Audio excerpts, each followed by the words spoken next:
আল্লাহ আমার রব এই সব দামে দামে তন মনে তারি অনুভব তোমার দুনিয়াতে আমি যেদিকে তাকাই অথই নিয়ামতে ডুবে আছি সবাই পাক পাখালির গানে শুনি তসবি কলো রব তসবি কলো রব আল্লাহ আমার রব এই রবি আমার সব।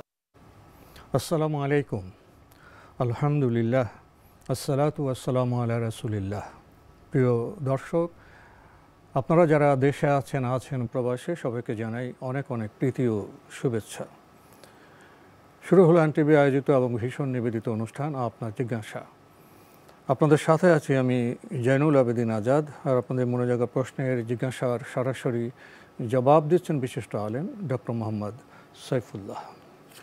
আসসালামু আলাইকুম ওয়া রাহমাতুল্লাহি ওয়া বারাকাতুহু। প্রিয় দর্শক, আমাদের আজকের প্রাসঙ্গিক আলোচনার বিষয় তাহাজ্জুদ সালাতের গুরুত্ব। চলুন তাহলে জিজ্ঞাসার আলোকিত ভুবনে আমরা প্রশ্ন নিচ্ছি। আসসালামু আলাইকুম। প্রিয় দর্শক, আপনার পরিচয় দিয়ে প্রশ্ন করুন। ওয়ালাইকুম আসসালাম। আমি আশরাফ সিদ্দিকী, সাভারের জামশেদ নবীর মার্কেট থেকে বলছিলাম। জি বলুন। আমার প্রথম প্রশ্নটি হচ্ছে যে আমরা একটা কথা শুনতে পাই যে আল্লাহ নবীকে সৃষ্টি না করলে দুনিয়ায় কিছুই সৃষ্টি হতো না, এটা কি সত্য? আচ্ছা। আর দ্বিতীয় প্রশ্নটি হচ্ছে যে আমরা নারী পুরুষের নামাজে পার্থক্য দেখি। তো আল্লাহ নবী যখন নামাজ পড়েছেন তখন তো আয়েশাও তার সাথে নামাজ পড়েছেন ঘরের ভেতরে। যদি পার্থক্য থাকতো সেক্ষেত্রে তো আয়েশা রাদিয়াল্লাহু তাআলা আনহা বলতেন যে নবী আমাকে বলছেন যে আমরা মেয়েরা এইভাবে পড়বো, ছেলেরা এইভাবে পড়বো। এটা কি কতটুকু যদি একটু জানাতেন বিষয়টা। ধন্যবাদ আপনাকে। আপনি দুটি গুরুত্বপূর্ণ প্রশ্ন করেছেন। প্রথমে আপনি শুনেছেন অনেকে বলে থাকেন নবী সাল্লাল্লাহু আলাইহি ওয়াসাল্লামকে সৃষ্টি না করলে আল্লাহ কিছু সৃষ্টি করতেন না। এই কথা কি সঠিক? না, এই বক্তব্য সঠিক নয়। এই বক্তব্য আসলে যারা নবী সাল্লাল্লাহু আলাইহি ওয়াসাল্লামের ভালোবাসার নামে নবী সাল্লাল্লাহু আলাইহি ওয়াসাল্লামের প্রতি অতি ভক্তি দেখিয়েছেন, অতি প্রেম দেখিয়েছেন, বাড়াবাড়ি করেছেন, তারা বাড়াবাড়ি করেছে এবং তাদের তৈরি করা বক্তব্য কোরআনের কোথাও এটা উল্লেখ নেই। রাসূলুল্লাহ সাল্লাল্লাহু আলাইহি ওয়াসাল্লামের অসংখ্য সহিহ হাদিস রয়েছে, একটি সহিহ হাদিসের মধ্যে ওই ধরনের কোনো বক্তব্য নেই। উপরন্তু আল্লাহ নবী সাল্লাল্লাহু আলাইহি ওয়াসাল্লামের হাদিসের যে বিশাল ভান্ডার, যেগুলো মুহাদ্দিসিনগণ সংকলন করেছেন, সহিহ, দঈফ, মওদু, জাল, এগুলোর মধ্যেও নেই। মানে এটা হচ্ছে মানুষের মুখে প্রচলিত এবং বহুল আলোচিত একটা বক্তব্য। বেশিরভাগ কুসাস যারা, ওই আমাদের দেশে যারা ওয়াজ মাহফিল করে, তারা কিচ্ছা কাহিনী বলেন, কিচ্ছা কাহিনী বলে, এদেরকে কুসাস বলা হয়। যারা ওয়াজ মাহফিল করে থাকে এরা হলো কুসাস। এরা মানুষদেরকে বেশি আবেগতাড়িত করার জন্য এবং রাসূলুল্লাহ সাল্লাল্লাহু আলাইহি ওয়াসাল্লাম ভালোবাসায় অনেক বেশি বাড়াবাড়ি করে এই ধরনের বক্তব্য তৈরি করেছে। এটি কোনো ধরনের রেফারেন্স এর মাধ্যমে প্রমাণিত হয়নি। আরেকটি প্রশ্ন করেছেন যে অনেকে বলে থাকে যে নারী পুরুষের নামাজে পার্থক্য আছে, এটা কি সঠিক? না, উনি যে বক্তব্য দিয়েছেন সেটাই সঠিক। সেটা হচ্ছে এই, নারী এবং পুরুষের সালাতের মধ্যে পার্থক্য যদি থাকতো অবশ্যই রাসূলুল্লাহ সাল্লাল্লাহু আলাইহি ওয়াসাল্লাম নস করতেন, সুস্পষ্ট করতেন। কারণ এটা দ্বীনের বিষয়, এটা কোনো আন্দাজ অনুমানের বিষয় নয়, এটা কোনো ধারণার বক্তব্য নয় যে ধারণা ভিত্তিক আমি বললাম যে নারীরা এভাবে সালাত আদায় করবে আর পুরুষরা এভাবে সালাত আদায় করবে। সুতরাং নারী পুরুষের সালাতের মধ্যে যে পার্থক্য করা হয় থাকে, এটা ইজতিহাদি বিষয়। একদল আলেম তাদের ইজতিহাদের মাধ্যমে পার্থক্য করেছেন, কিন্তু যেহেতু সুস্পষ্ট কোনো দলিল নারী এবং পুরুষের সালাতের মধ্যে পাওয়া যায়নি, তাহলে এটা মোটেও গ্রহণযোগ্য নয় ফিকহুল হানাফি অনুযায়ী, হানাফি ফিকহ অনুযায়ী। কেন?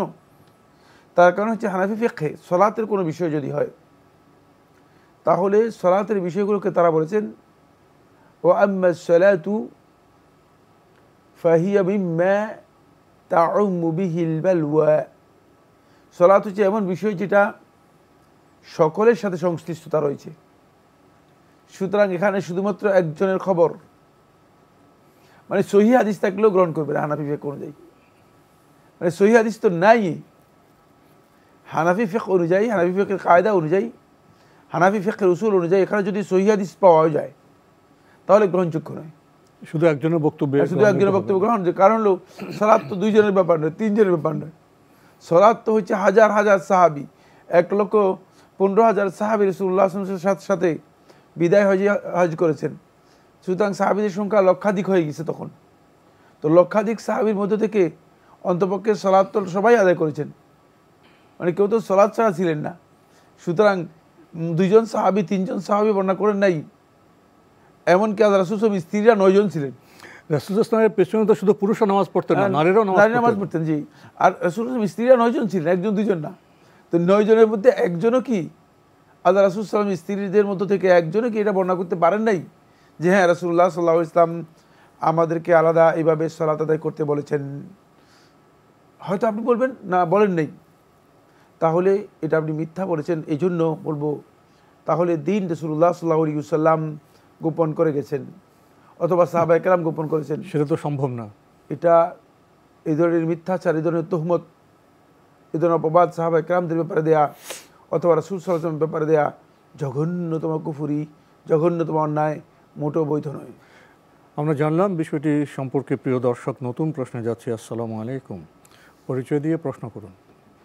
পরিচয় দিয়ে প্রশ্ন করুন। আসসালামু আলাইকুম। ওয়ালাইকুম আসসালাম।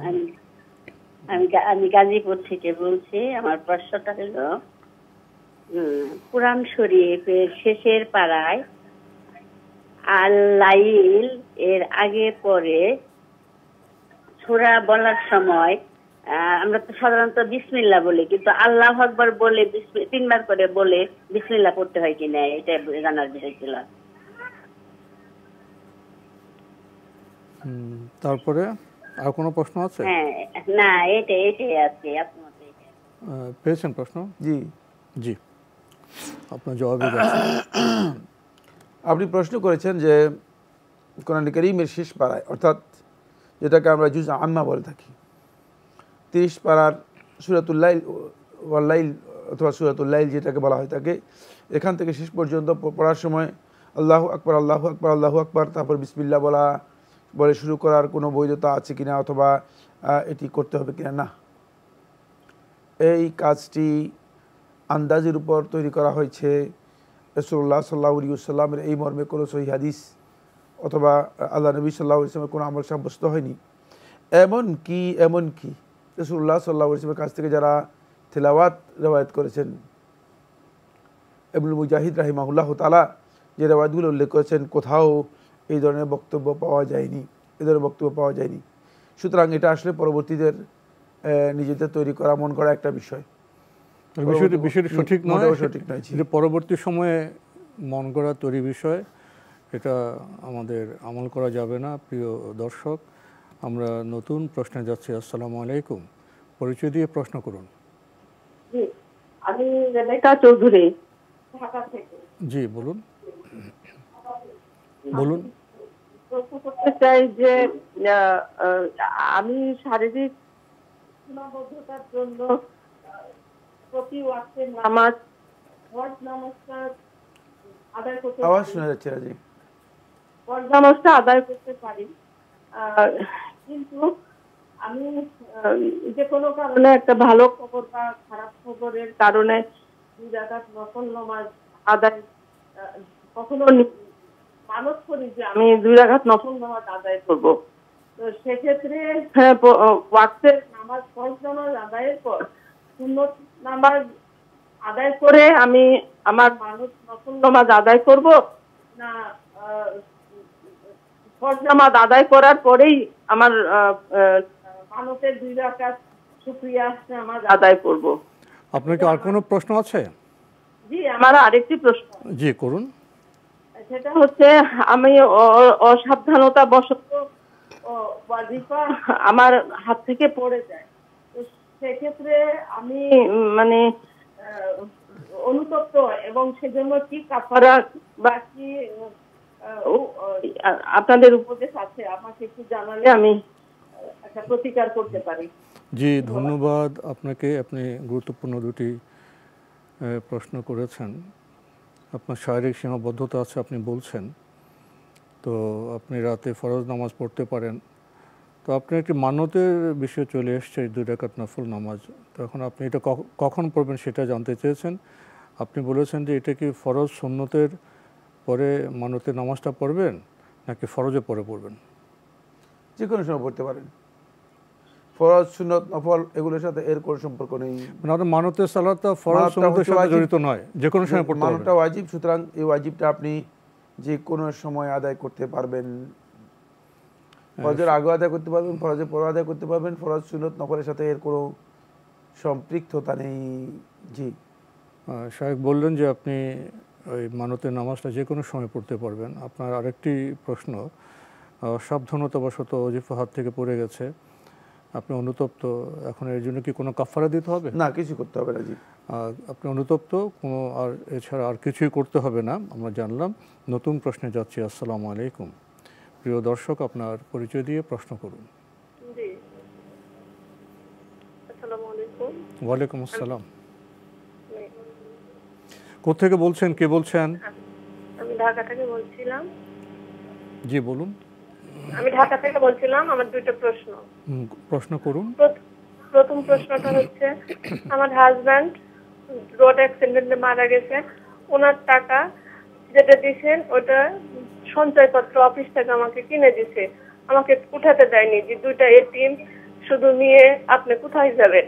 এখন ওই টাকার ইন্টারেস্ট আমি খেতে পারবো না। এখন আমার তো প্রয়োজন হয়, বেতন কম। এখন কি আমি 5 বছর পর ওই মূল টাকা থেকে যে মুনাফাটা যদি খাওয়া পড়ে আমার, তাহলে বাদ দিতে পারবো না কি করব আমি কিছু বুঝতেছি না। আর দ্বিতীয় প্রশ্ন, আমার বড় মেয়ের বয়স 19 বছর। আর্থিক সংকট আমার আছে। ছোট মেয়ের বয়স। জি, আর্থিক সংকট আছে, আমার কিছুই নাই। আমার বাবার ব্রেন সমস্যা, আমরা 6 বোন। জি জি, আপনার বড় মেয়ের বয়স 19, আর ছোট মেয়ের বয়স 10 বছর। জি, ছোট মেয়ের বয়স 10 বছর। প্রশ্ন কি? আমার প্রশ্ন যে, জি, এখন আমার এই 2টা মেয়ে আমি লালন পালন করতেছি, আমার কি কোনো সওয়াব হবে বা আমার মেয়েরা কি কিছু পাবে? ধন্যবাদ আপনাকে। আপনি দুটি গুরুত্বপূর্ণ প্রশ্ন করেছেন। আপনি একটি বিশেষ পরিস্থিতিতে আছেন, আপনি অস্ত্রসিক্ত। আপনার স্বামী অ্যাক্সিডেন্টে ইন্তেকাল করেছেন, কিছু টাকা তারা সঞ্চয়পত্র রূপে আপনাকে দিয়েছেন, এটা বোধহয় 5 বছর আপনি বলছেন। তো এখন তো আপনার কিছুই নেই, আপনার কোনো সম্পদ নেই, তো কীভাবে চলবেন? তো এক্ষেত্রে আপনি বলছেন এখন তো 5 বছর পরে সঞ্চয়টা আমি হয়তো তুলতে পারবো বা অন্য ব্যবস্থা নিতে পারবো। তো এই 5 বছর সময় ওখান থেকে যে লাভ তারা বলে যে লাভটা দেবে, সেটা দিয়ে আপনি যে চলেন, আপনি নিতে চাচ্ছেন না, যদি বাধ্য হয়ে চলেন, পরবর্তী পর্যায়ে ওই টাকা পেলে ওই টাকাটা মাইনাস করলে হবে কি না? ধন্যবাদ আপনাকে। যেহেতু আপনার সংকট আছে, আর্থিক সমস্যা রয়েছে, সেক্ষেত্রে আপনি সঞ্চয়পত্রের যেই ইন্টারেস্ট দিচ্ছে সেই ইন্টারেস্ট আপনি গ্রহণ করতে পারেন এবং সেগুলো আপনি খেতে পারবেন। পরবর্তীতে আপনি সামর্থ্য হলে আপনার ওই টাকাটুকু আপনি উজুহুল খায়ের, কল্যাণের কাজে আপনি ব্যবহার করে দিতে পারেন, মানে ভালো কাজে, জনসেবামূলক কাজে সেগুলো ব্যবহার করে দিতে পারেন। কিন্তু যদি আপনার সামর্থ্য না হয়ে থাকে, তাহলে আল্লাহ রাব্বুল আলামিনের কাছে আপনি ক্ষমা প্রার্থনা করবেন, আল্লাহ রাব্বুল আলামিন ইনশাআল্লাহ ক্ষমা করে দেবে। সামর্থ্য না থাকলে সেটা আর পরিশোধ করা দরকার নেই। সামর্থ্য না থাকলে। আরেকটি আপনি প্রশ্ন করেছেন, আপনার 19 বছরের একটি মেয়ে আছে, 10 বছরের একটি মেয়ে আছে, তাদের যে আপনি লালন পালনের দায়িত্ব পালন করছেন, এই জন্য কোনো সওয়াব পাবেন কিনা? অবশ্যই এর জন্য সওয়াব পাবেন, যেহেতু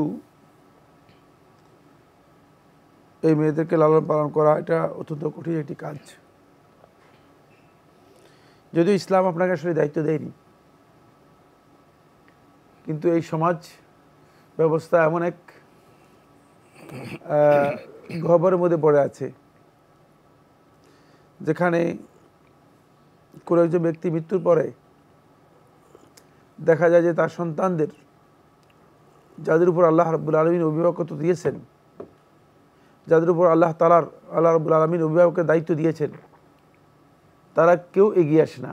এমনকি কোথাও কোথাও এমন অবস্থা হয় যে তারা বরং এদের ক্ষতি কিভাবে করা যায়, ওর থেকে কীভাবে শুষে নেওয়া যায়, হ্যাঁ, সেই চেষ্টা করে, মানে কিভাবে তাদেরকে ক্ষতিগ্রস্ত করা যায়, সে বঞ্চিত করা যায়। মানে সামাজিক এই যে একটা ভয়ঙ্কর অবক্ষয় এবং অনৈতিকতা, এই কারণে আপনি তাদেরকে যে আল্লাহর সন্তুষ্টির জন্য যদি লালন পালন করে থাকেন, তাহলে আপনি অনেক বড় একটি গুরুত্বপূর্ণ কাজ করেছেন।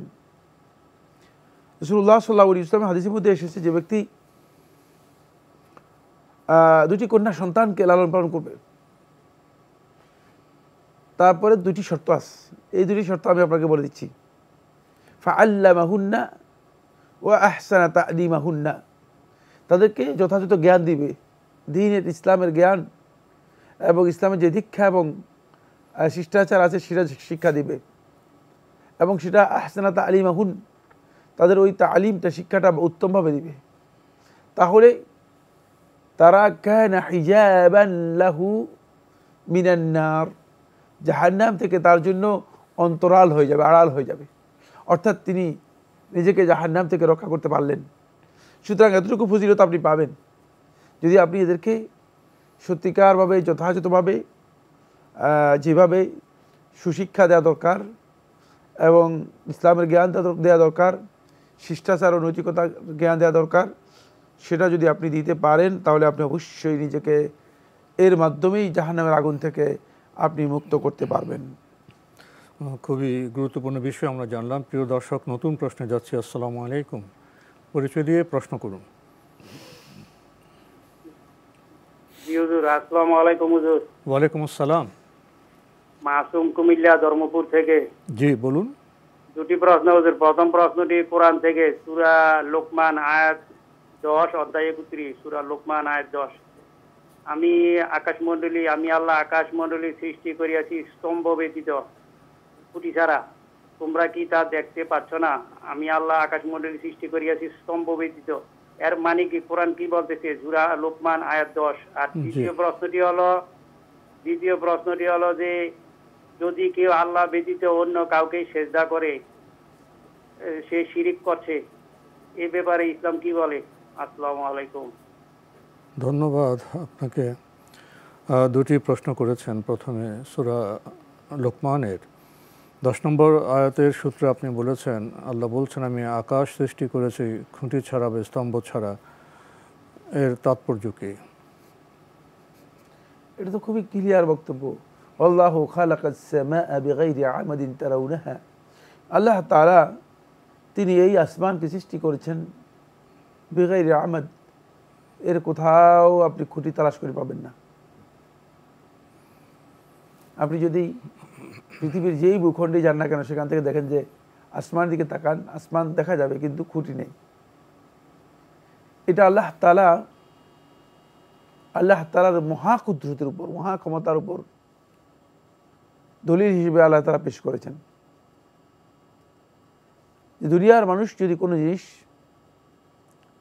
স্থাপন করতে চায়, প্রতিস্থাপন করতে চায়, অথবা কোনো জিনিসকে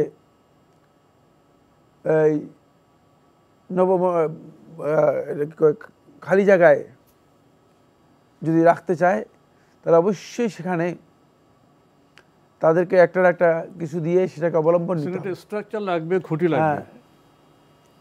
কিন্তু বিশাল এই আসমান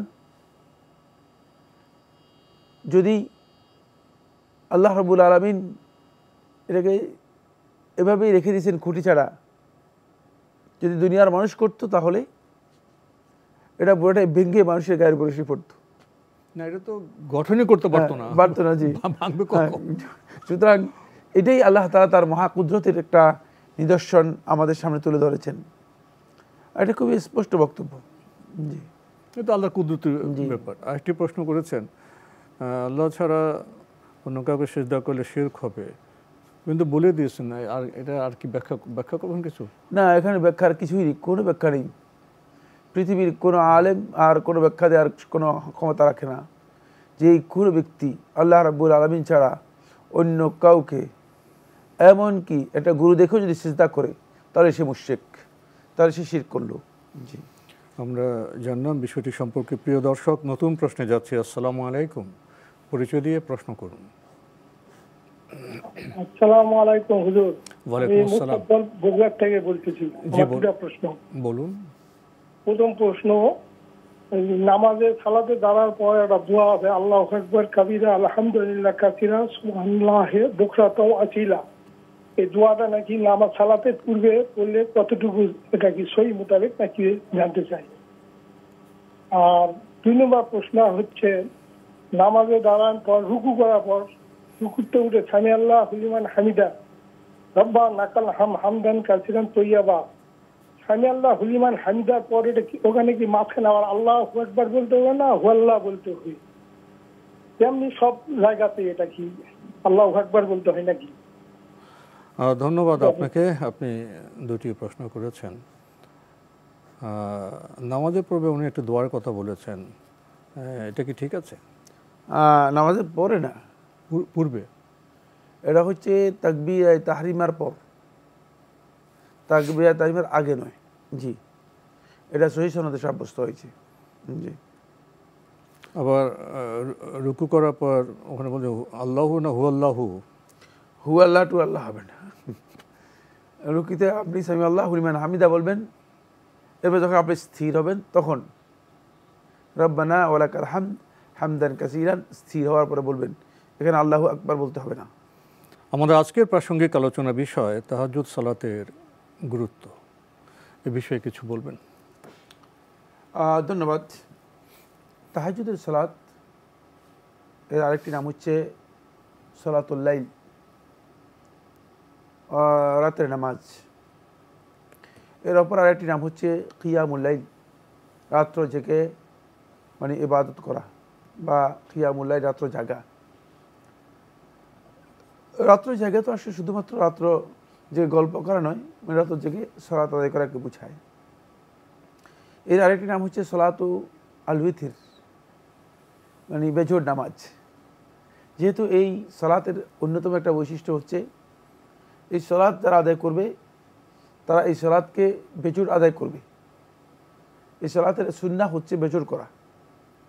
মানে এই জিনিসটুকু আমাদের অনেকের কাছে জ্ঞান না থাকার কারণে আমরা অনেকে মনে করেছি যে সলাতুল ভিতিরটা এটা মনে হয় ভিন্ন একটি সালাত। না, সলাতুল ভিতির এই সালাতই। কিন্তু যারা শেষ রাত্রে উঠতে পারবে না তারা ওই সন্ধ্যা রাত্রেই ইশার নামাজের পর আদায় করে নেবে বা ঘুমের আগে আদায় করে নেবে।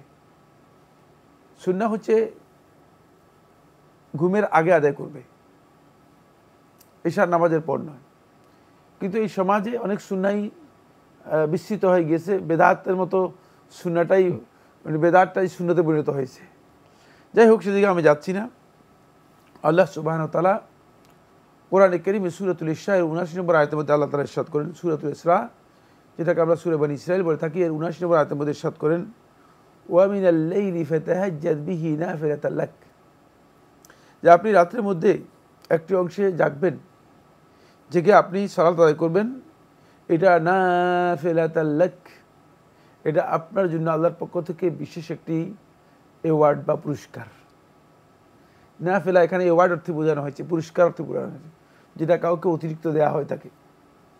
এটা আল্লাহ রাব্বুল আলামিন স্পেশালি রাসূলুল্লাহ সাল্লাল্লাহু আলাইহি ওয়াসাল্লামকে এটা অতিরিক্ত দিয়েছেন। আল্লাহ নবী সাল্লাল্লাহু আলাইহি ওয়াসাল্লামকে অতিরিক্ত নির্দেশ দেওয়া হয়েছে। ফলে রাসূলুল্লাহ সাল্লাল্লাহু আলাইহি ওয়াসাল্লাম সফর এবং হদর, মানে রাসূলুল্লাহ সাল্লাল্লাহু আলাইহি ওয়াসাল্লাম সফরে অথবা মানে ইকামতে কোন অবস্থাতে আল্লাহ রাসূল সাল্লাল্লাহু আলাইহি ওয়াসাল্লাম এই রাতের নামাজ অথবা সালাতুল ভিতির কখনো কি করতেন না, বাদ দিতেন না। এর অসংখ্য ফজিলত হয়েছে।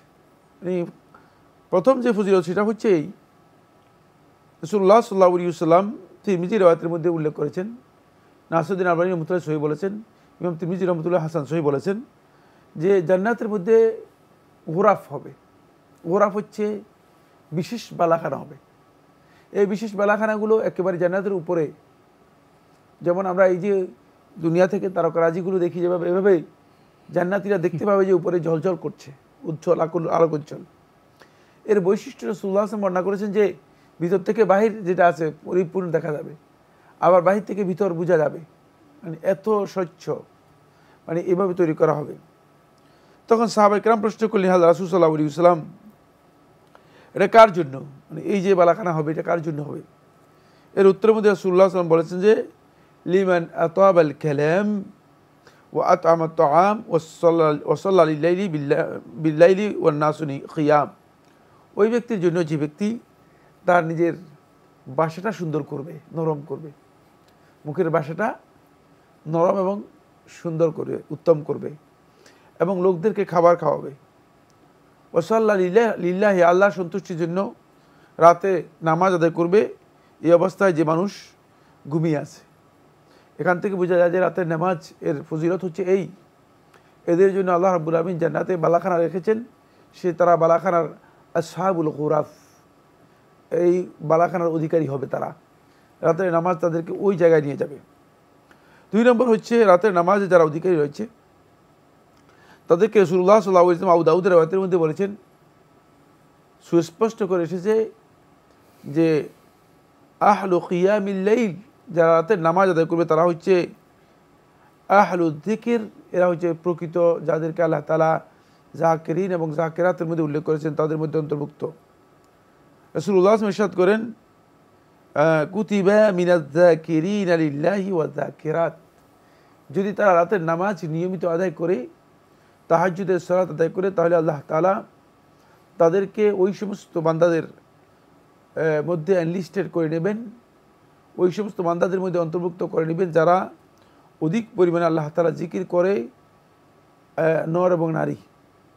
এখান থেকে বোঝা যায় যে রাতের নামাজটা মানে একটা বিশেষ স্পেশাল মর্যাদা দিবে, সেটা হচ্ছে আহলু জিকিরের মধ্যে তিনি অন্তর্ভুক্ত হবেন। 3 নম্বর হচ্ছে রাসূলুল্লাহ সাল্লাল্লাহু আলাইহি ওয়াসাল্লাম তাদের জন্য দোয়া করেছেন। আল্লাহ নবী সাল্লাল্লাহু আলাইহি ওয়াসাল্লাম তাদের জন্য রহমতের দোয়া করেছেন।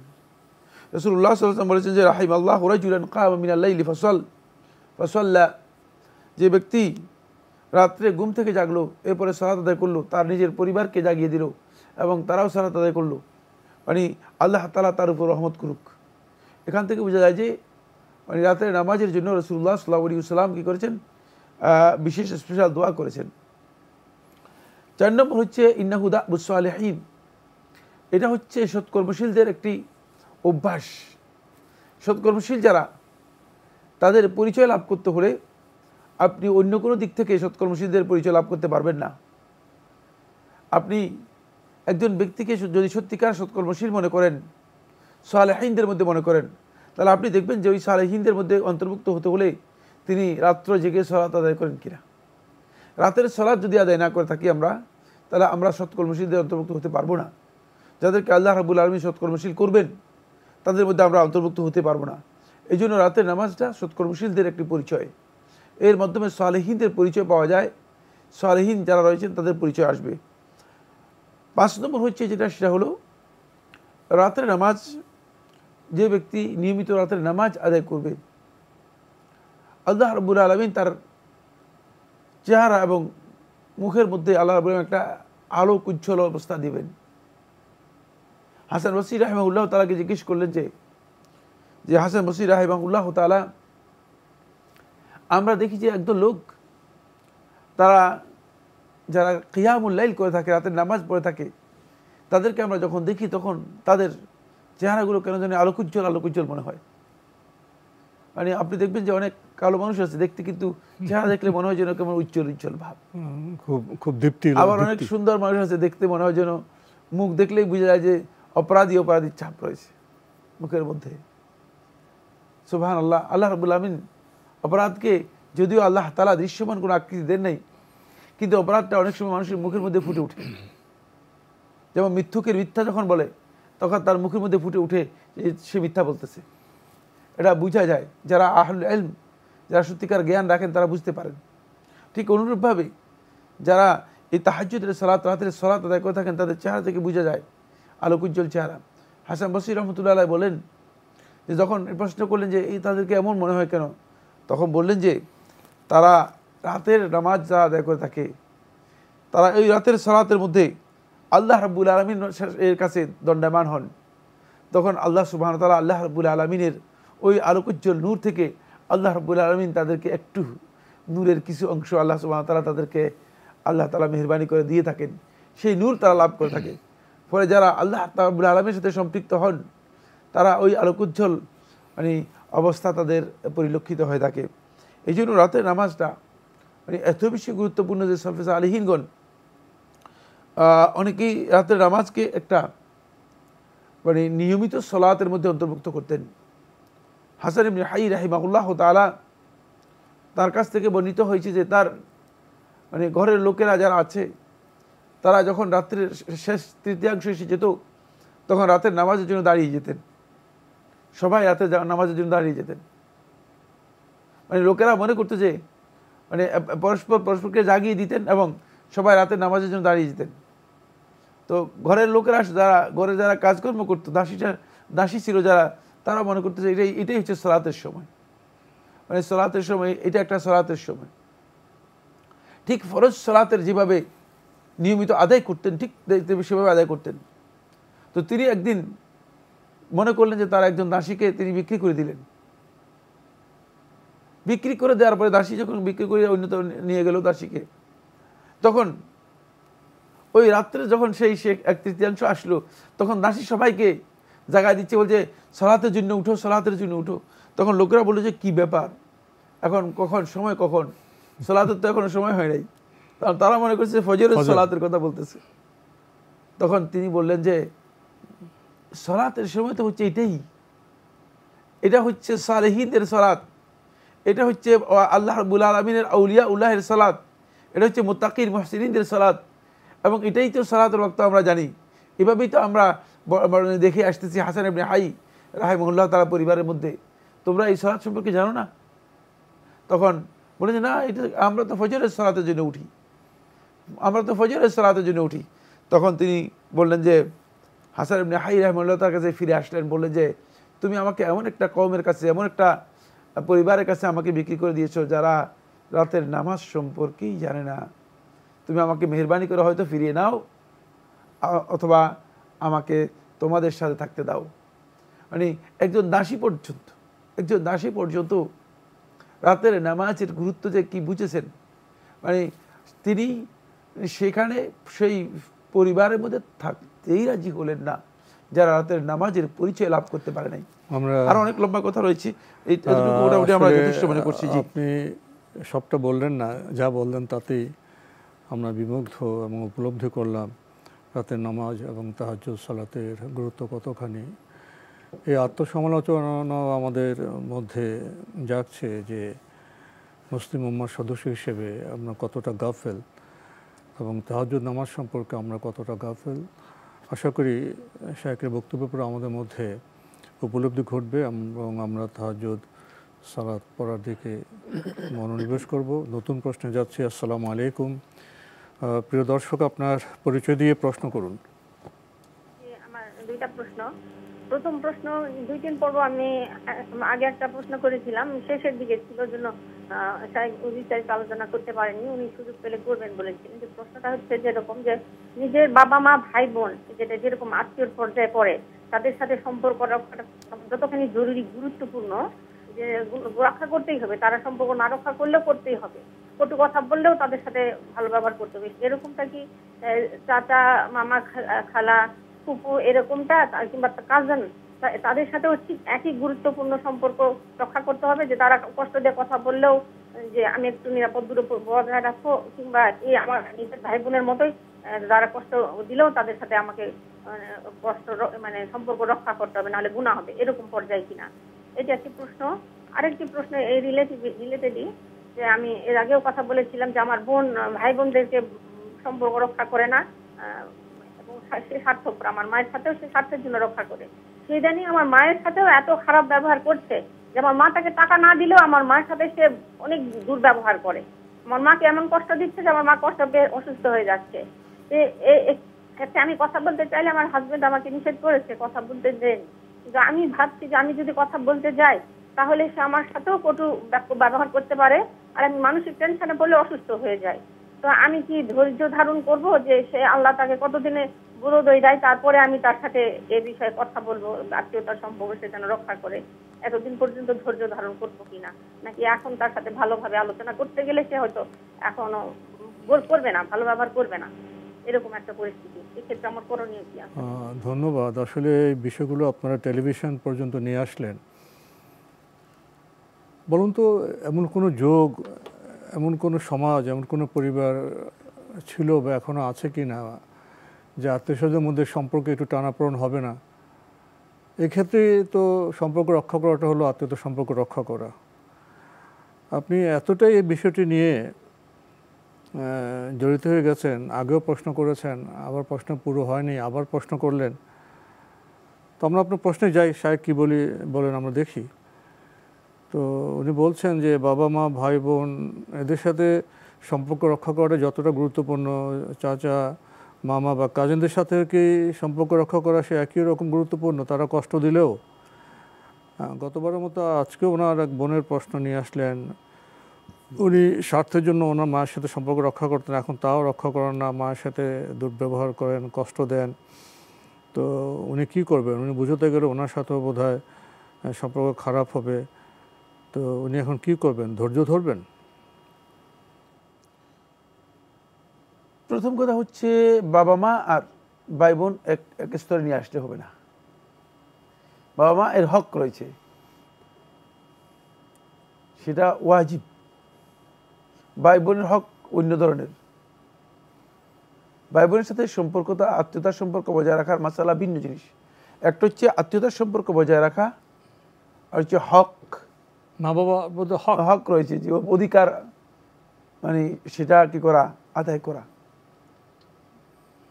আপনি প্রশ্ন করেছেন, প্রশ্ন থেকেই আমি সব বুঝে গিয়েছি। সেটা হচ্ছে এই যে আসলে সমস্যা, ছোট জিনিসকে আপনি অনেক বেশি বড় করে দেখছেন।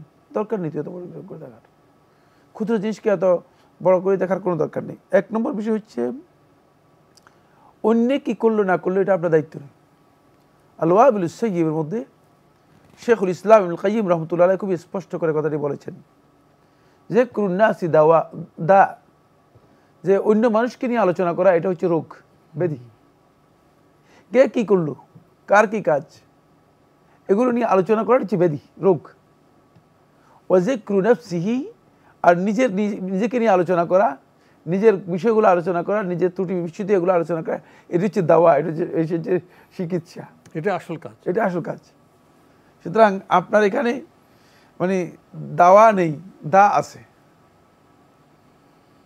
দা মানে রোগ আছে, কিন্তু কি নেই? দাওয়া নেই, চিকিৎসা নেই, কোনো দরকার নেই। কে কি আচরণ করলো সেটা নিয়ে আপনি এত অস্থির হয়ে, আপনার কোনো কিছুই আসলে নেই। আপনি কি করেছেন এটার জন্য আপনি কিয়ামতের দিন, আপনি কি করছেন, হ্যাঁ আপনি কি করছেন বা আপনি কি করতে যাচ্ছেন সেটার উপর। এক্ষেত্রে পিতামাতার বিষয়টি সম্পূর্ণ আলাদা। পিতামাতার হক রয়েছে, হক আদায় করতে হবে। আর ভাই বোন, চাচা এর মধ্যে অন্তর্ভুক্ত হবে, চাচিও এর মধ্যে আসতে পারে, তবে চাচাতো ভাইরা পরবর্তী লেভেলে আসবে, কাজিন যারা আছে এরা পরবর্তী লেভেলে আসবে। এদের সাথে আত্মীয়তার সম্পর্ক বজায় রাখা ইসলামের বিধান। আত্মীয়তার সম্পর্ক বলতে আপনি কি বুঝাচ্ছেন সেটা আপনি ভালো করে জেনে নিতে হবে। আত্মীয়তার সম্পর্ক মানে অর্থ এই নয় যে তাদের সাথে 24 ঘন্টা আপনি বসে থাকতে হবে, মানে তারা যাই বলবে তাই শুনতে হবে, অথবা তাদের সাথে নিয়মিত যোগাযোগ করতে হবে। না, আত্মীয়তার সম্পর্ক বজায় রাখা খুবই সহজ। সেটা হচ্ছে কোনো ধরনের তাদের সাথে মানে যদি প্রয়োজন হয় তাদের সহযোগিতা করা, আপনার যদি সম্ভব হয়, আর যদি তাদের খোঁজ খবর নেওয়া, শুধুমাত্র এটি, আর কিছুই না। মানে এমন কোনো আচরণ তাদের প্রতি না করা যে আচরণ থেকে বোঝা যায় যে আপনি তাদেরকে মানে আলাদা দেখছেন, বিচ্ছিন্ন করে রাখছেন। সহজ কথা। সেক্ষেত্রে আপনার বোনে যে কথাটি বলেছেন সেটা একেবারে অতিরিক্ত বলেছেন। সে কি করেছে এটা আপনার দায়িত্ব নয়, বা কি করছে আপনার দায়িত্ব নয়। আপনার দায়িত্ব হচ্ছে আপনি আসলে কি করছেন। এক্ষেত্রে আপনার ধৈর্যের প্রচুর অভাব। আপনি নিজে ধৈর্য ধারণ করার জন্য চেষ্টা করুন। যদি ধৈর্য ধারণ করতে পারেন আর অন্যদের বিষয়ে আলোচনা বাদ দিয়ে নিজেকে যদি মানে আত্মসমালোচনার মধ্যে আনতে পারেন, তাহলে দেখবেন যে আপনার মধ্যে অবশ্যই সংশোধন আসবে ইনশাআল্লাহ। আমরা খুবই গুরুত্বপূর্ণ বিষয়ে অবগত হলাম। প্রিয় দর্শক, নতুন প্রশ্নে যাচ্ছে। আসসালামু আলাইকুম, পরিচয় দিয়ে প্রশ্ন করুন।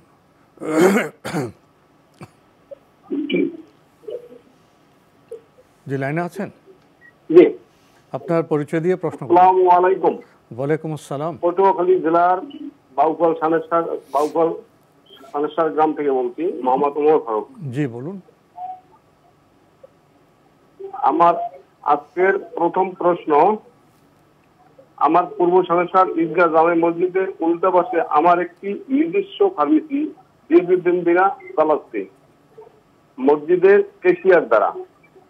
কেশিয়ার সাহেব একটি মাদ্রাসায় কাজ করেন। জি, দীর্ঘদিন চালানোর পর কেশিয়ার সাহেবের সাথে আমি একমত হই যে ফার্মেসির যে ব্যবসা আসবে, ব্যবসাটুকু মসজিদে বিভিন্ন কাজে লাগানোর জন্য উনি একমত হইতে, যে উনিও বলছে যে আমিও কোনো লাভের অংশ নিব না, আমিও বিনা পরিশ্রমে সময় ব্যয় করব। এই জন্য মসজিদের যত মুসল্লি আছে সবাই ওখান থেকে ওষুধ নেয়। জি। এখন যে লাভের অংশ আমি মসজিদে বিভিন্ন কাজের জন্য দিতেছি, এতে আমার কোনো ফজিলত আছে কি, এবং আমার মসজিদের কেশিয়ার সাহেব উনি কোনো ফজিলত পাবেন কি? আর কোনো প্রশ্ন আছে? জি না, আজকে আমার আর কোনো প্রশ্ন নাই। আপনারা ভালো থাকবেন। জি, ওয়ালাইকুম আসসালাম। ফার্মেসি দিয়েছেন, সেখানে আপনি এবং মসজিদে কেশিয়ার সাহেব মিলে এটা চালাচ্ছেন, এর লাভ আপনারা নেবেন না, এর লাভ মসজিদের কাজে ব্যয় করবেন, এটা জেনে মুসল্লিরা সেখান থেকে ওষুধ নেয়, তো এতে কি ওনারা কোনো ফজিলত পাবেন? অবশ্যই ফজিলত পাবেন, পাবেন না কেন? একদিকে জনকল্যাণমূলক কাজ হচ্ছে, অপরদিকে মসজিদের আপনারা মসজিদের কল্যাণে কাজ করতেছেন, মসজিদের আর্থিক একটা সহায়তা হচ্ছে। সুতরাং এর জন্য আপনারা মসজিদে সদকা করা যে সব রয়েছে সেই সব অবশ্যই পাবেন। আদাল্লু আলাল খাইরি কাফাইলিহি। আর এখানে তো সরাসরি আপনারা যুক্তই আছেন, কারণ এই যে ইনকামটা আপনারা ইচ্ছা করলে নিজেরা নিতে পারতেন এবং নেটা আপনাদের জন্য বৈধ হতো। ইসলামী শরিয়া অনুযায়ী সেটা আপনারা নিতে পারতেন, কিন্তু সেটা আপনারা নিচ্ছেন না, না নিয়ে আপনারা মসজিদের কাজে ব্যবহার করতেছেন বা মসজিদকে দিচ্ছেন।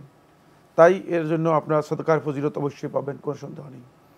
আমরা প্রশ্ন নিচ্ছি। আসসালামু আলাইকুম, পরিচয় দিয়ে প্রশ্ন করুন। ওয়ালাইকুম সালাম ও রহমতুল্লাহ বরকাতুহু। হুজুর, আমি সুনামগঞ্জ ধরমপাড়া থেকে ইনুস বলছিলাম। বলুন।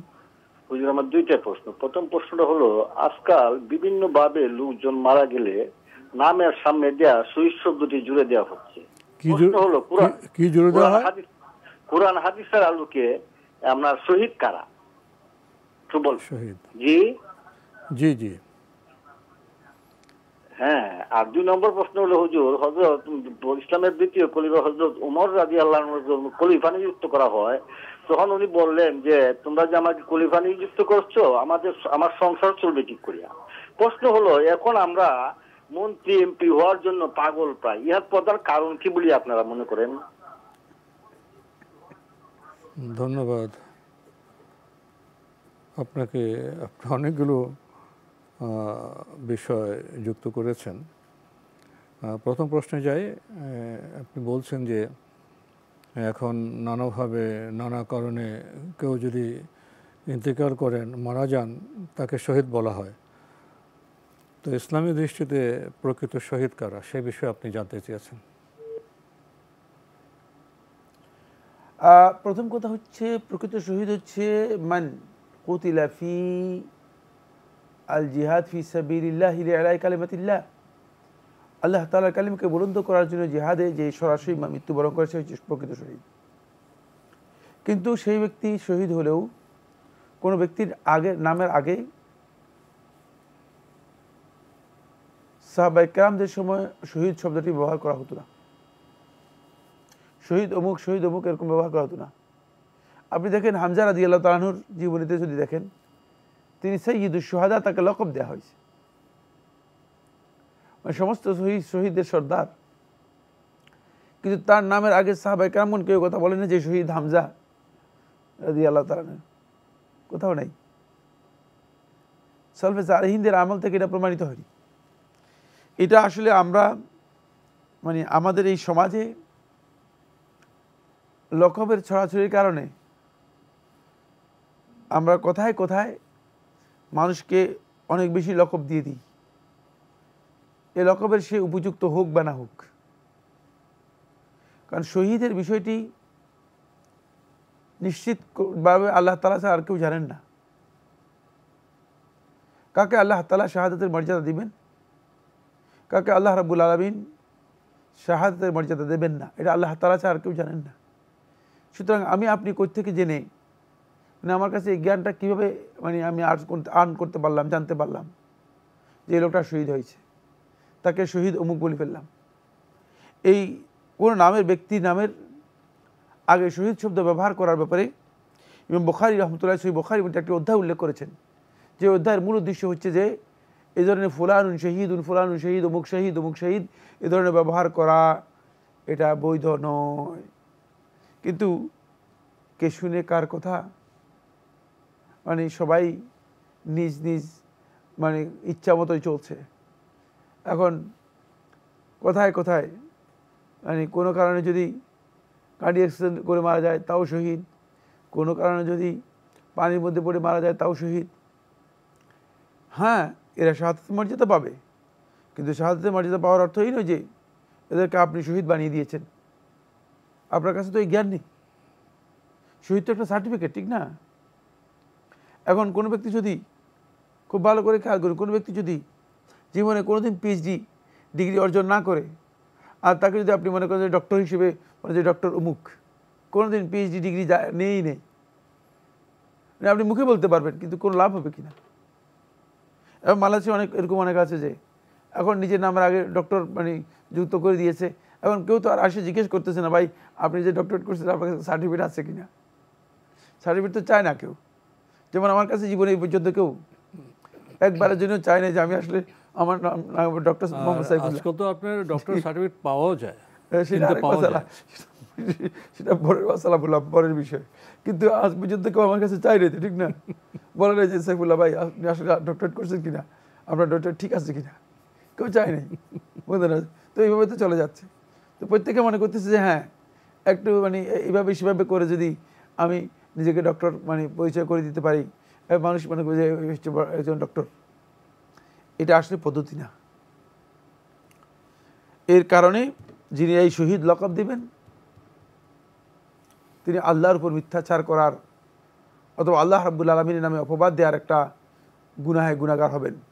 ফাকাদ ইফতারা বুহতানান ওয়া ইসমান আযীমা, তিনি বুহতান এবং ইসমে আযীম মহা গুনাহগার হবেন। কারণ হচ্ছে আল্লাহ রাব্বুল আলামিন তাকে শহীদ হিসেবে কবুল করছেন, একথা কীভাবে জানলেন? এটা তো জানার কোনো পথ নাই। সুতরাং তিনি যদি মনে করেন যে আল্লাহ তাআলা তাকে শহীদ হিসেবে কবুল করেছেন আন্দাজের উপর বলে দিলেন, তাহলে তিনি আল্লাহর উপর এইভাবে একটা অপবাদ দিলেন অথবা মিথ্যাচার করলেন। আপনি তো আপনার আলোচনা বললেন আল্লাহর পথে যারা যুদ্ধ করতে গিয়ে শহীদ হবেন, ইন্তেকাল করবেন, তারাই প্রকৃত শহীদ। আর শহীদের মর্যাদা কারা পেতে পারেন? শহীদের মর্যাদা পাবে অনেকগুলো। রাসূলুল্লাহ 7 প্রকার লোক, কোনো হাদিসের মধ্যে 5 প্রকার লোক, কোনো কোনো হাদিসের মধ্যে 7 প্রকার লোকের কথা উল্লেখ করেছেন যাদেরকে শহীদের মর্যাদা দেওয়া হবে। যেমন মাবতুন হচ্ছে পেটের রোগে, পেটের পীড়া যারা, মাতউন প্লেগে যারা মারা গিয়েছে অথবা মহামারীতে যারা মারা গিয়েছে, অথবা গরিক যে ব্যক্তি মানে পানিতে ডুবে মারা গিয়েছে, হারিক যে ব্যক্তি আগুনে পুড়ে মারা গিয়েছে, অথবা মুহতাদাম যে ব্যক্তির উপর কোনো কিছু মানে ভেঙে পড়ে মানে সেখানে চাপা পড়ে মারা গিয়েছে, মানে রাসূলুল্লাহ সাল্লাল্লাহু আলাইহি ওয়াসাল্লাম তাদেরকে বলেছেন শহীদ। আর ওই ব্যক্তি মান কুতিলা মাজলুমান দুনা মালিহি আও দুনা নাফসিহি আও দুনা ইরদিহি, যে ব্যক্তিকে অন্যায়ভাবে হত্যা করা হয়েছে তার মানে হত্যা করার জন্য তার গিয়েছে, তার জীবনের রক্ষার্থে সে মানে অন্যায়ভাবে কেউ নিহত হয়েছে, অথবা সম্পদ রক্ষার্থে অন্যায়ভাবে নিহত হয়েছে, অথবা নিজের ইজ্জত সম্ভ্রম রক্ষার্থে অন্যায়ভাবে নিহত হয়েছে, এরা সবাই শহীদের মর্যাদা পাবে। শহীদের মর্যাদা তারা পেতে পারেন তারা। আমাদের ভাই আরেকটি প্রশ্ন করেছেন যে খলিফা হযরত ওমর রাদিয়াল্লাহু তাআলা আনহুকে যখন খলিফা নির্বাচন করা হলো, তখন তিনি বললেন, তোমরা তো আমাকে খলিফা নির্বাচন করলে, কিন্তু আমার সংসার চলবে কেমন করে? উনি এর সাথে যুক্ত করে আরেকটি বিষয় এনেছেন যে তারা এই চিন্তা করতেন যে সংসার চলবে কেমন করে দায়িত্ব পালনের দৃষ্টিভঙ্গিতে। এখনকার লোকজন তো মন্ত্রী এমপি হতে প্রায় পাগল হয়ে যায়, এটা কেন? এটা ওনাদেরকে প্রশ্ন করা উত্তম। আমার চেয়ে আমি তো মন্ত্রী হওয়ার জন্য, এমপি হওয়ার জন্য মোটেও, আমাকে যদি বলে যে না টাকা দিবে মন্ত্রী হওয়ার জন্য, তাহলে আমি হব না। সুতরাং প্রশ্নই আসে না। আমাকে এই প্রশ্ন করে লাভ কি? এই প্রশ্ন তাদেরকে করলেই ভালো হতো।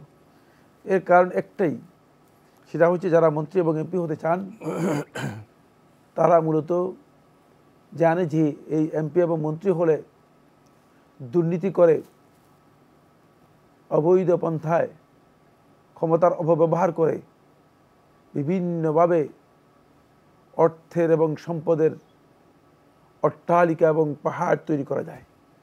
এই জন্যই তারা মূলত এর জন্য উদ্গ্রীব, পাগল, প্রয়োজনের জন্য নিজের সমস্ত সম্পদ ব্যয় করে হলেও এটা করতে চাচ্ছে। কিন্তু যদি এটা এমন হতো যে এমপি এবং মন্ত্রী যিনি হবেন তিনি তার শুধুমাত্র খোরাক পাবেন, খোরাকিটুকু পাবেন, এর অতিরিক্ত পাবেন না। ট্যাক্স ফ্রি গাড়ি পাবেন না, তারপরে প্লট পাবেন না, না কিছুই পাবেন না, শুধুমাত্র খোরাকি পাবেন। খোরাকিটির ব্যাখ্যা করবেন, খোরাকি তো অনেক বুঝবে না। খোরাকি হচ্ছে শুধুমাত্র মানে খাবারের জন্য, থাকার জন্য যে ব্যবস্থা আছে সেটা থাকবে, মানে একবারে মিনিমাম যে বাচ্চার জন্য সেটাই থাকবে। কারণ ইসলামী শরীয়তে মূলত এই যে পোস্টগুলো, এই পোস্টগুলো সবগুলো হচ্ছে মিনাল ওয়াদাইফি তাতাওয়ুইয়া, এগুলো হচ্ছে এমন পোস্ট যেগুলো ফ্রি, মানে কোনো এর জন্য কোনো ধরনের জব না, এটা চাকরি নয়, জব নয়। তিনি মুসলিম রাষ্ট্রের খলিফা ইমাম হবেন, তিনি জব নয়, তার এটা দায়িত্ব পালন করতেছেন। সুতরাং এটাকে জব হিসেবে নিতে পারবেন না তিনি। দায়িত্ব পালনের ক্ষেত্রে যদি তিনি দেখা যায় যে তার জীবন যাপনের জন্য তিনি অভাবে পড়ে যাচ্ছেন, অন্য কোনো ব্যবসা নেই, তার সম্পদ নাই, অন্য কোনো সম্পদ নেই, তাহলে তাকে, যদি আহলুল হাল্লি ওয়াল আকদ যারা আছেন তারা মনে করেন যে হ্যাঁ তাকে খোরাকের জন্য, যারা রাষ্ট্র পরিচালনা করছেন, তাকে মোটামুটি মানে দৈনন্দিন জীবন যাপন করার জন্য কিছু মানে আর্থিক সাপোর্ট দেওয়া দরকার, তাহলে সেই আর্থিক সাপোর্ট দিবেন। এর জন্য আমার মনে পড়ছে সিয়ার আলামুন নুবালা এর মধ্যে একটি ঘটনা ইমাম শামসুদ্দিন জাহাবি রহমতুল্লাহ উল্লেখ করেছেন যে সিরিয়ার হেমস থেকে একদল লোক আসলো ওমর ইবনুল খাত্তাব রাদিয়াল্লাহু আনহুর সময়, আসলো মদিনায়, আসার পরে হেমসের ওই লোকেরা মানে ওমর ইবনুল খাত্তাবের সাথে সাক্ষাৎ করলেন, তিনি তখন খলিফা। তো তিনি বললেন যে তোমরা যেহেতু আসছো, তাহলে তোমাদের সেখানে মানে তোমাদের ওই হেমসে যারা অভাবের মধ্যে আছে, মানে যাদের আর্থিক সহযোগিতার প্রয়োজন, এদের একটা লিস্ট আমাকে দাও, আমাদের একটা লিস্ট দাও, তাহলে আমি হয়তো তোমাদের কিছু সহযোগিতা করব, তোমরা সেগুলো নিয়ে যেতে পারবে। তখন তারা একটা লিস্ট দিল, এটা বড় একটা লিস্ট তৈরি করে দিল, মানে সরকারের কর্তৃপক্ষের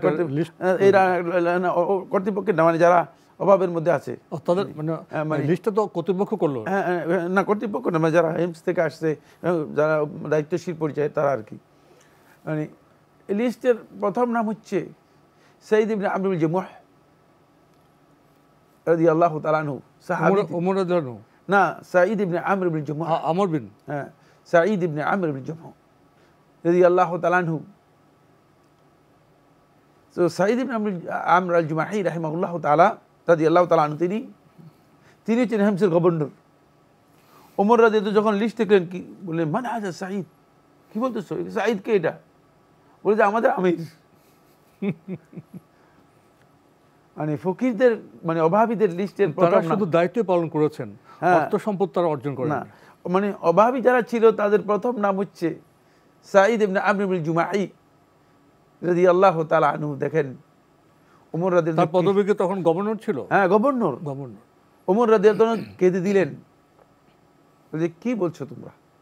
বলে হ্যাঁ, আমাদের মধ্যে সবচেয়ে বেশি অভাবী হচ্ছেন তিনি। এটা ছিল ইসলামের ইতিহাস, কিন্তু দুর্ভাগ্য। আর আপনি যেটা বলছেন বর্তমান অবস্থা, সেটা হচ্ছে এখানে যেহেতু অবৈধ সম্পদের একটা মানে অনুসন্ধান আছে, এই কারণে এর প্রতি মানুষের এত লোভ।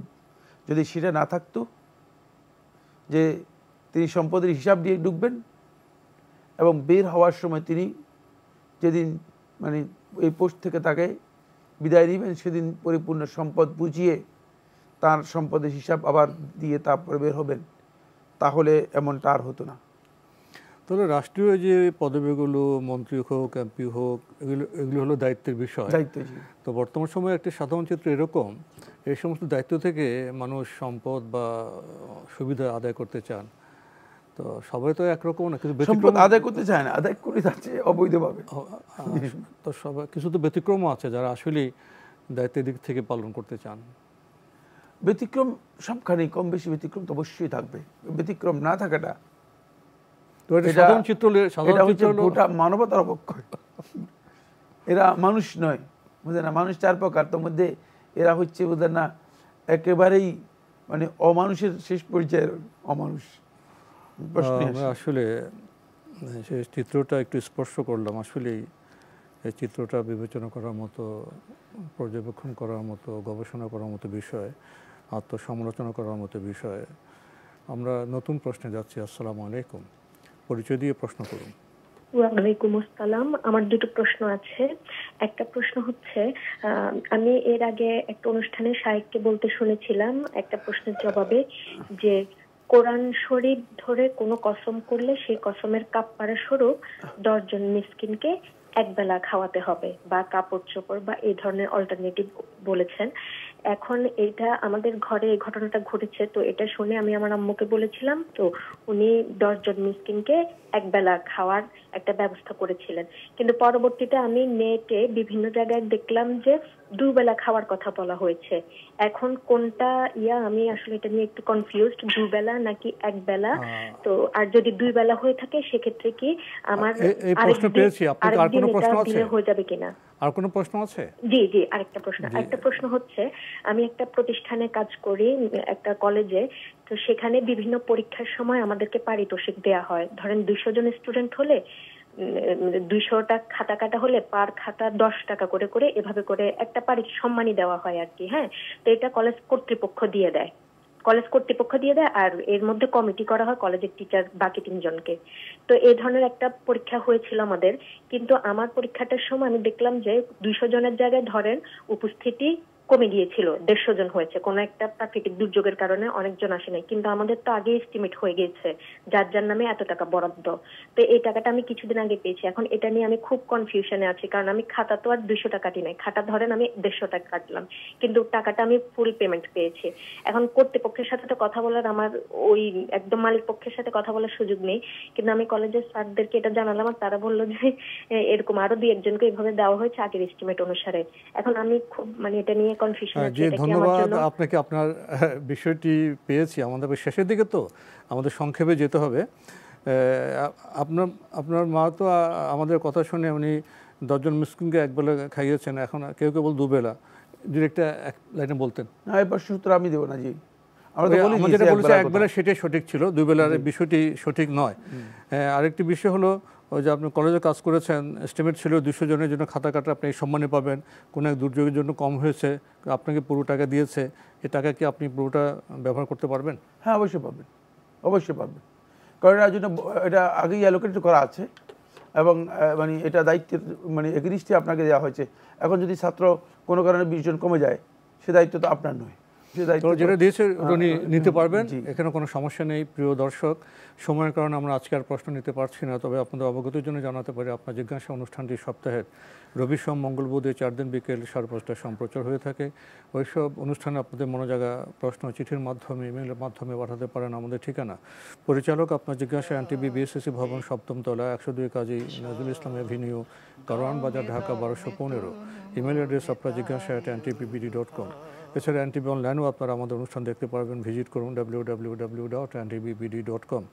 ইউটিউবে এবং ভেরিফাইড ফেসবুক পেজেও আপনারা আমাদের অনুষ্ঠান দেখতে পারবেন। প্রিয় দর্শক, সবশেষে রয়েছে গ্রন্থ পরিচিতি। আমাদের আজকের গ্রন্থের নাম সালাত পরিত্যাগকারীর বিধান মূল শেখ মোহাম্মদ বিন সলিহ আল উসমানী উসাইমিন রহমতুল্লাহি আলাইহি, অনুবাদ করেছেন শেখ আকরামুজ্জামান বিন আব্দুস সালাম। এই গ্রন্থটির মূল্য 50 টাকা। কেউ যদি এই গ্রন্থটি পেতে চান টেলিফোনে যোগাযোগ করতে পারেন। Telephone number 01642463773। আবারও বলছি 01642463773। সালাত পরিত্যাগকারীর বিধান, যদি সংক্ষেপে কিছু বলতেন। ধন্যবাদ। খুবই গুরুত্বপূর্ণ একটি বিষয় সালাত ত্যাগকারীর বিধান। এ বিষয়ে শেখ সালেহ বিন উসাইমিন রাহিমাহুল্লাহ তাআলা এটি খুবই গবেষণাধর্মী বক্তব্য দিয়েছেন এবং এটা লিখেছেন। এখানে আসলে অনেক লম্বা একটা বিষয় রয়েছে, তবে এই বিষয়ে আমাদের সকলে জানা দরকার। আমাদের দেশে সালাত ত্যাগ করাটা এটা তেমন কোনো অপরাধী না মনে হচ্ছে, কিন্তু সালাত ত্যাগ করা যে এক প্রকারের কুফরি, মানে সালাত ত্যাগ করার মাধ্যমে যে এক ব্যক্তি নিজের যে ঈমানের ঘোষণা দিয়েছে সেখান থেকে বের হয়ে যাওয়ার সম্ভাবনা আছে, এই বিষয়গুলো আমাদের সমাজের মানুষের কাছে এখনো জানাই নেই। তারা মনে করেছে যে আমরা তো গরুর গোশত খাই, সুতরাং আমরা মুসলিম, ঈদের নামাজ পড়ি, আমরা শুধু ঈদের নামাজ পড়ি, জানাজার নামাজে মাঝে মধ্যে যাই, কিন্তু জানাজার নামাজ কিভাবে পড়তে জানি না, আমাদের শেষ করতে হবে। তো এই সমস্ত লোক মনে করে থাকে যে এটাই যথেষ্ট। কিন্তু সালাত যে এমন একটি বিষয় যেটা ঈমানকে প্রতিরক্ষা করে, এই বিষয়টুকু আমাদের অনেকেরই জানা নেই। এই জন্য এই বইটা পড়লে আপনি বুঝতে পারবেন যে আসলে সালাত কী জিনিস, সালাতের গুরুত্ব কী, আর সালাত ত্যাগ করাটা কত বড় জঘন্যতম অপরাধ। জি, তো আপনাকে অনেক ধন্যবাদ। আমাদের আজকের অনুষ্ঠানের গুরুত্বপূর্ণ অনেক প্রশ্ন জবাব আপনি দিয়েছেন, আমাদের আলোকিত করেছেন। আপনাকে অনেক ধন্যবাদ। শুকরান, জাযাকুমুল্লাহ খায়র। প্রিয় দর্শক, আমরা আপনাদের প্রশ্নের আলোকে আমরা সুন্দর অনুষ্ঠান করতে পেরেছি। আমরা গ্রন্থের সাথে আপনাদের পরিচয় ঘটাই। আশা করি গ্রন্থ পড়তে আপনারা মনোযোগী হবেন, গ্রন্থের মাধ্যমে তো আমরা আলোকিত হতে পারি। এই আহ্বান জানিয়ে আজকের অনুষ্ঠান এখানে শেষ করছি। দেখা হবে ইনশাআল্লাহ আগামী জুমাবার একই সময়ে। মহান আল্লাহ আমাদের সবাইকে নিরাপদে রাখুন, রাখুন শান্তিতে। আসসালামু আলাইকুম। সব দামে দামে তন মনে তারি অনুভব, তোমার দুনিয়াতে আমি যেদিকে তাকাই, অথই নিয়ামতে ডুবে আছি সবাই। পাক পাখালির গানে শুনি তসবিহ কলরব, তসবিহ কলরব।